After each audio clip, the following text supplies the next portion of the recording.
उत्तर प्रदेश के कौशाम्बी जिले में छत्रपति शिवाजी महाराज की जयंती समारोह में पहुंची केंद्रीय मंत्री अनुप्रिया पटेल ने कार्यकर्ताओं को संबोधित किया। दलित वंचित पिछड़ों की भागीदारी पर जोर देते हुए कहा कि हमारी पार्टी का विचार है कि जो हमारे हाई कोर्ट और सुप्रीम कोर्ट है उसमें कहीं भी न्यायाधीशों के पद पर दलित, पिछड़े, आदिवासी, वंचित वर्ग के लोग नहीं नजर आते हैं। सामाजिक विभिन्नता का जो सिद्धांत है उसके चलते हमारी जो उच्च न्यायालय व उच्चतम न्यायालय है उसमें न्यायाधीशों के पद पर वंचित समाज की भागीदारी बढ़नी चाहिए। वहीं यूपी विधानसभा में पहले दिन उर्दू अंग्रेजी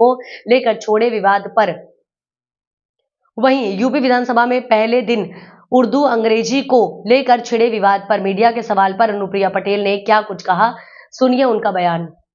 अभी आप मन से बोल रहे थे तो उर्दू आपकी बहुत अच्छी थी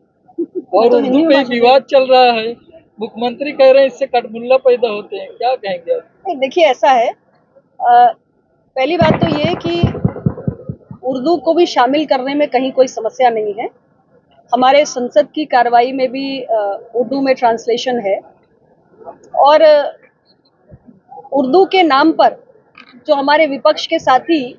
अंग्रेजी का विरोध कर रहे हैं या हमारी जो अन्य भारतीय बोली और भाषाएं हैं उनका विरोध कर रहे हैं,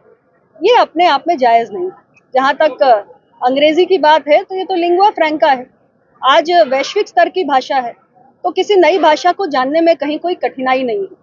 और उर्दू को शामिल करने का जहाँ तक सवाल है तो मैं तो समाजवादी पार्टी से पूछना चाहूंगी, आपका भी तो कार्यकाल था विधानसभा में, तब आपको क्यों नहीं याद आई कि आपको विधानसभा की कार्रवाई में उर्दू को स्थान देना चाहिए? जो पिछड़े वर्ग के हमारे समाज की समस्याओं का समाधान कर सके,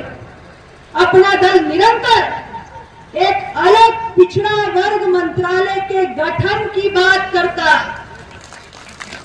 और इन्हीं विषयों को लेकर हम लगातार संघर्ष कर रहे हैं, लगातार। मैं सिर्फ इतना ही कहना चाहती हूँ, ये हमारी पार्टी का विचार है कि जो हमारे हाई कोर्ट्स हैं, जो सुप्रीम कोर्ट है, उसमें कहीं भी न्यायाधीशों के पद पे दलित, पिछड़े, आदिवासी, वंचित वर्ग के लोग नहीं नजर आते हैं और सामाजिक विविधता का जो सिद्धांत है